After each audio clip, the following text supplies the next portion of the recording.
Assalamualaikum warahmatullahi wabarakatuh. Alhamdulillahirabbil alamin wa bihi nasta'in ala umuri dunya waddin wassalatu wassalamu ala asyrofil anbiya'i wal mursalin wa ala alihi washabihi ajmain. Assalatu wassalamu alaikum sayyidi ya Rasulullah uzbiya di latihan ini. Ngopi dulu sob. Ini lagi mau belanja kebutuhan pokok. Sekarang ini saya jadi supir bagi istri. Dan sob ternyata apa coba?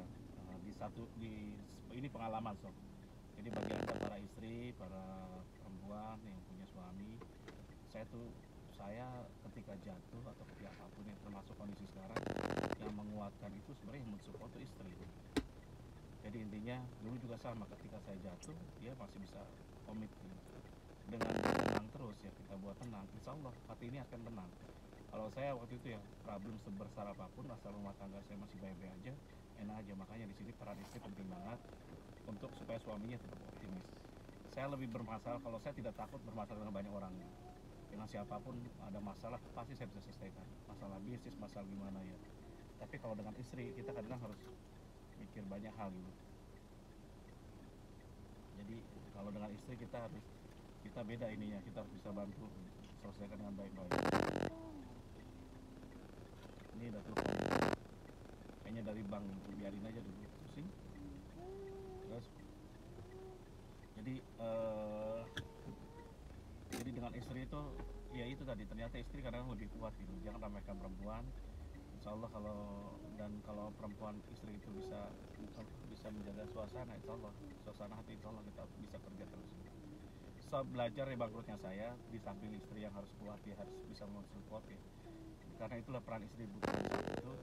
Yang paling utama adalah yang saya lakukan adalah dulu waktu saya jatuh itu sebenarnya kalau bangkrut kan beda kalau bangkrut dengan rugi ya.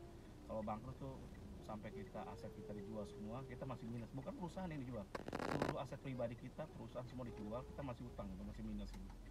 Itu terjadi ke saya karena apa? Karena piutang tidak tertagihnya besar gitu. Dulu piutang saya mungkin 4 sampai 5 M gitu. Kalau sekarang mungkin 10 M-an gitu nilainya. Jadi besar banget gitu. Karena saya dulu proyek saya besar-besar gitu. Dan kadang suka nyangkut di 10% ya itu 5%, 10%, dan itu biasa gitu. Dan ternyata apalagi kalau proyeknya benar-benar macet, setengah mati itu lagi ya. Dari segitu nilainya tidak tertagih, yang tertagih paling 112 juta aja, sisanya lenyap. Lagian saya waktu itu perusahaan saya dijual karena saya kerjasama saham terkecil ya, dijual perusahaan itu tidak, jadi saya tidak ada hak lagi untuk saya nagih.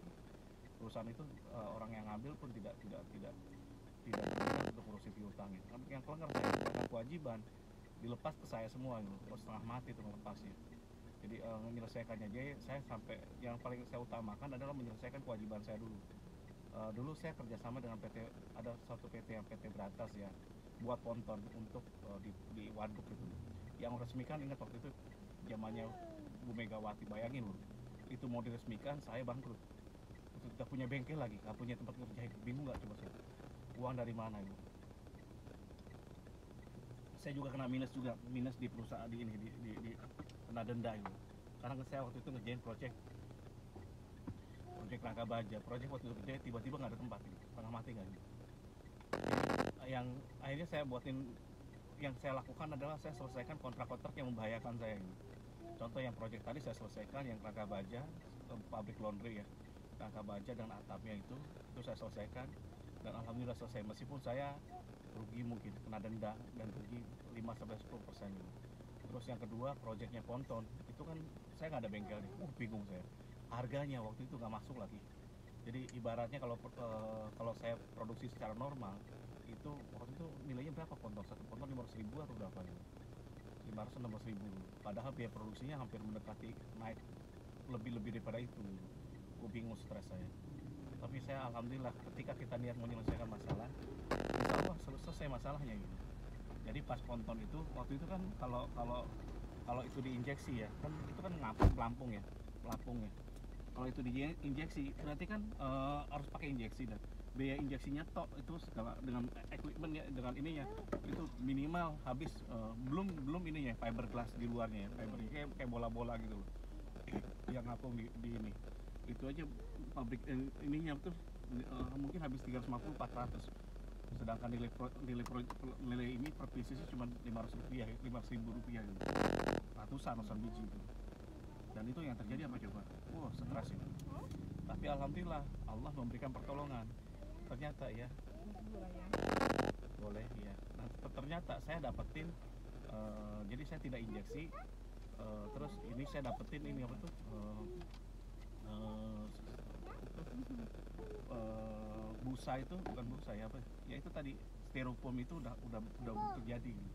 Jadi ada styrofoam yang bisa di bentuknya hampir mirip gitu. Saya tinggal potong, saya pasangin, terus saya dan itu kan miliknya murah ini. Satunya mungkin 100 ribuan atau berapa ini. Jadi nilai produksinya ini bisa saya tekan. Dan alhamdulillah, dan yang saya takutkan bukan kerugian nilai materialnya ini, fisiknya bukan, tapi yang saya takutkan mereka ngancem kalau ini nggak sampai ini, Pak Bu Presiden nggak menyelesaikan atau tidak sampai melihat, nggak jadi ditutup secara hukum. Wah, ngeri juga ini, sedap-sedap ngeri ini. Tapi alhamdulillah sebelum itu peresmian dan itu selesai semua. Dan setelah itu saya dapetin order dari mana-mana, dari Aceh, dari mana-mana dapat order. Kenapa? Karena ponton saya emang murah gitu, murah banget. Itu pelampung bukan pontonnya, pelampung untuk nahan sampah ke bendungan gitu. Tapi ya memang kadang-kadang kebangetan juga saya, agak terlalu murah juga gitu. Ya tapi itu, jadi yang selesaikan masalah-masalah yang kira-kira project yang kira-kira bermasalah. Nah setelah itu karena saya dulu piutangnya macet, saya rubah jadi arus kasnya gitu. Dulu kan saya project besar, ini besar, semua besar.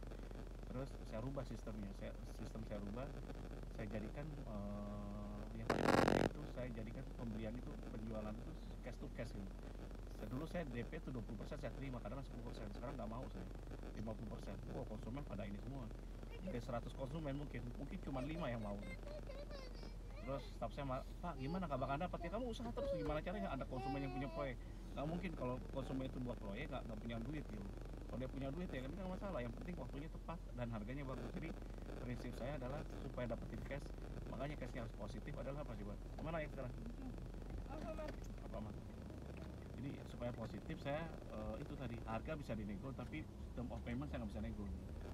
Nah project pertama yang saya dapatkan adalah projectnya Coca-Cola, buatin tangki Coca-Cola, tangki dan Alfamart di Indomaret. Jadi dapat tangki, nah itu dia karena dia percaya dengan kualitas saya, dia bilang sorry, dia bilang saya sekarang ini kalau mau nggak bisa lagi DP-nya segitu, DP-nya adalah 50% gitu. Kaget dia, masa nggak bisa ditawar Pak Ridwan? Nggak bisa, dia bilang. Terus yang karena kan kamu kan begitu cepat gitu. Jadi yang saya dapatkan adalah proyek-proyek yang kira-kira uangnya ada tapi dia butuh urgent gitu, dan kualitasnya harus bagus itu, dan itu masuk di saya gitu.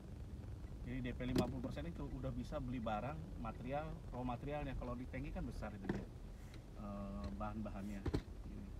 Jadi raw material udah saya belikan dulu, dan sisanya paling untuk bahan-bahan lainnya, tambahannya itu saya pakai uang sendiri, gak banyak, paling 10% nambahin gitu. Nah kalau pengerjaan tangki itu kan keuntungannya besar dulu, 40-30%, 30%an dulu, jadi masih bisa dikerjakan gitu. Setelah itu saya dapat, nah dari kerjaan itu, dan saya minta juga ke dia sebelum barang dikirim, kalau tenaga kerja kan pasti minta ya gitu.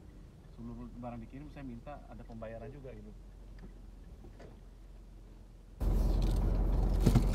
Jadi sebelum barang dikirim saya minta pelunasan gitu. Bayangkan loh, perusahaan segede itu akhirnya mau juga gitu ternyata gitu. Jadi saya ingat sekali dengan Coca-Cola karena ya itu tadi. Jadi setelah saya bangkrut ya, proyek itu yang saya dapetin 3 bulan saya dapat kerja. Saya kayak orang linglung gitu. Pas ada telepon itu saya kerjakan itu. Setelah dapat itu saya buat jadi platform untuk di pabrik di dalamnya, dari stainless semua, gede juga nilainya, lebih besar lagi, berkali-kali lipat gitu. Ya itu dia gitu. Dan sistem saya tetap sama. Dan itu menggunakan stainless steel 316 gitu. Karena kan bahan kimia deh. Yang dulu yang punya pemotongan plasma cutting itu cuma saya di Bali. Plasma cutting saya, terus saya juga bisa ngeles stainless gitu. Dulu kan agak susah zaman segitu ya. Tahun 2009 itu kan susah gitu. Itu saya dapat itu dulu. Nah dari situ baru berlanjut tuh. Jadi berlanjutnya adalah apa? Saya lakukan itu. Jadi pembeliannya cash to cash gitu. Nah, akhirnya kan karyawan juga yakin gitu. Ternyata ya udah sampai sekarang jadinya. Terus yang kedua yang saya lakukan di sisi tenaga kerja, dulu kan kalau saya ada kerjaan besar itu saya pasti butuh tenaga yang banyak gitu. Akhirnya punya karyawan banyak gitu. Sampai ratusan kalau satu project gitu. Jadi intinya dari situ saya rubah sekarang ini. Akhirnya saya rubah apa? Yang saya pakai orang-orang yang bagus-bagus saja gitu. Jadi mereka saya jadiin partner gitu. mereka yang berurusan dengan tenaga kerja di bawahnya gitu. Jadi saya karena waktu itu kan saya ditinggal banyak orang karyawan, jadi saya tidak rekrut karyawan lagi. Yang saya rekrut adalah tukang-tukang gitu. Jadi rekrut tukang-tukang bayar per project gitu. Itu yang saya lakukan. Ya. Jadi itu yang saya lakukan, sehingga dari situ alhamdulillah gitu. Jadi saya cost overheadnya kecil, gak terlalu besar gitu. Jadi yang saya pakai adalah orang intinya gitu. Tukang-tukang intinya saya keep. Sisanya saya kalau ada project lebih besar lagi saya ambil dari luar gitu, borongan dari luar. Itu yang saya lakukan ketika saya jatuh. Jadi yang pertama adalah, dan itu akhirnya apa, cost overhead saya turun dulu. Jadi cost bulanannya, contoh gaji itu, jadi turun drastis. Karena apa? Karena per project, kalau ada project besar saya ngambilin dan lain-lain. Dulu kan begini, mantan karyawan saya kan buka bengkel semua gitu, buka bengkel, buka macam-macam. Kalau pas dia sepi ya saya oper ke dia gitu, karena kan saya tahu bahan saya siapin semua. Jadi buatin tangki banyak gitu, 16 unit gitu, stainless. Saya kasih yang roll saya gitu, di roll saya mereka hanya ngelas stok gitu, di tempatnya masing-masing. Tapi kan saya awasi gitu. Itu yang terjadi gitu. Dan ternyata apa, itu lebih efisien gitu. Meskipun profit kita nggak besar karena tidak dapat semua, tapi intinya apa, itu profit yang real gitu. Jadi kalau nanti susah kerjaan banyak kecil itu tetap real. Jadi ingat ya tadi itu. Jadi pembayaran harus cash, pertama rumah tangga harus bagus, terus yang paling utama lagi komunikasi dengan karyawan, dengan partner kita itu harus bagus. Saya anggap partner ya, dengan GM, dengan siapapun, dengan orang bengkel itu saya komunikasi hampir 2 hari sekali, saya ngobrol. Terus cash to cash flow positif. Terus yang keempat adalah jadi terus pricing bisa dinego, term of payment nggak bisa dinego. Yang kelima adalah itu tadi, saya gunakan efisiensi gitu. Jadi tenaga yang udah keluar dari saya pakai per project gitu. Jadi ya itu tadi. Nah, hal dari situ semua ngebentuklah usaha saya sekarang ini. Jadi alhamdulillah dari situ langsung recovery lagi. So jangan takut ketika Anda bangkrut, ketika Anda sulit gitu. Karena posisi sulit dan bangkrut ini itu menyebabkan Anda akan lebih kuat lagi ke depannya. Yakin kok. Ini pasti berlalu, nggak mungkin enggak. Jadi saya sekarang ini nggak takut lagi, karena apa? Karena udah terbiasa gitu. Bukan terbiasa gimana? Berkali-kali saya jatuh gitu. Jadi intinya pasti di antara sob sekarang ini pasti banyak yang susah gitu. Jangan putus asa, yang penting Anda bisa keluar. Bisa komunikasi, bisa sharing, bisa silaturahmi dengan teman-teman. Terus cari peluang terus. Peluang tuh penting dicari. Jadi itu yang saya lakukan. Kalau salah banyak salahnya, kalau kurang banyak kurangnya. Wabillahi taufiq wal hidayah. Wassalamualaikum warahmatullahi wabarakatuh.